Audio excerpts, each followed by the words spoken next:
দেখো আমার মাসি। হ্যাঁ এবার বুঝতে পেরেছি। বাবা কত সময়, এক একদিন আধ ঘন্টা।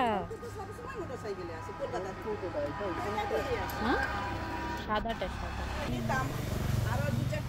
ওরে বাবা, লেবু তো পুরো একদম ভরে রয়েছে। নেবো তো, হ্যাঁ প্রচুর আছে।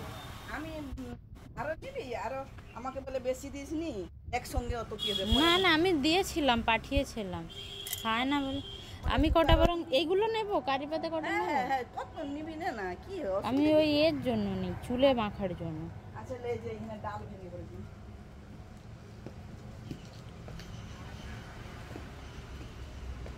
বাবা এঁচড় হয়েছে কত। এগুলো কি সব পাকছে না কাঁচা? এক্ষুনি বলছিলাম, এঁচড় তো দিয়েছি তোর মাকে একটা এঁচড় দিয়ে আসি। আর এই তো মাল, কত সুন্দর মাল। বলে বললাম তুই খেয়ে দেখো না, মাল একটু ওইরকম সাদা আছে, নিচেরগুলো সাদা আছে, ওই নিচেরগুলো দাও, ওই নিচেরগুলো দাও। ফল নিয়ে যে বাড়ি চলে এসেছি, মিষ্টিও নিয়ে নিয়েছিলাম। আর এই যে দেখতে পাচ্ছ আমার শ্বশুরবাড়ি থেকে ভেটকি মাছ এসেছিলো প্রায় 7টার মতো। তো এই যে এখানে বাড়ি নিয়ে এসেছি, বাবার বাড়ি। সুন্দরবন থেকে মেদিনীপুর এসছে মাছ, তো আইডিয়া করতে পারবে তোমরা।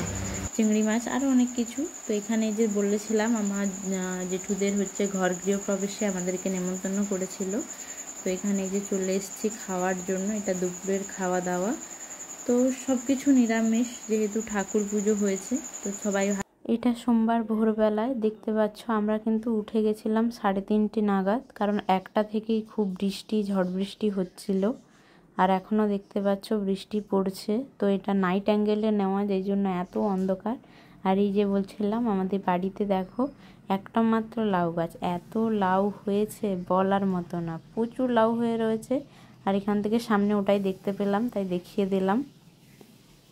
আর এখানে দেখো বাড়ির পাশে এইটুকু জায়গাটাতে আনারস গাছ, কুমড়ো গাছ, ফুল গাছ, যত ধরনের গাছ পেরেছে আমার মা লাগিয়েছে। আর এই যে দেখতে পাচ্ছ আমাদের বাড়ি, এখানে ছোট থেকে বড় হয়নি, আমাদের মাটির বাড়ি ছিল, 3তলা মাটির বাড়ি।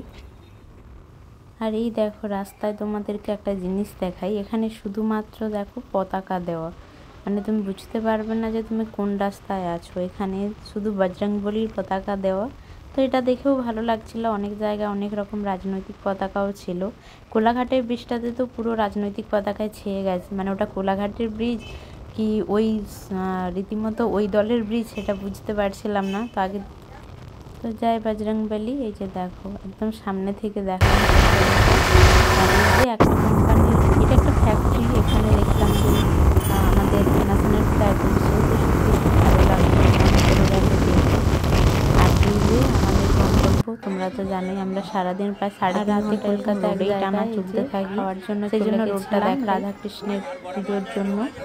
তো এখানেও প্রসাদ খাওয়া হচ্ছিল। তো সত্যি কথা বলতে খুব ভালো লেগেছে সব কিছু মিলিয়ে। তো আমরা সবাই খুব ভালো থাকি, সুস্থ থাকি এই কামনাই করি। আর গরমে সবাই বেশি বেশি জল খেও। টাটা সবাইকে।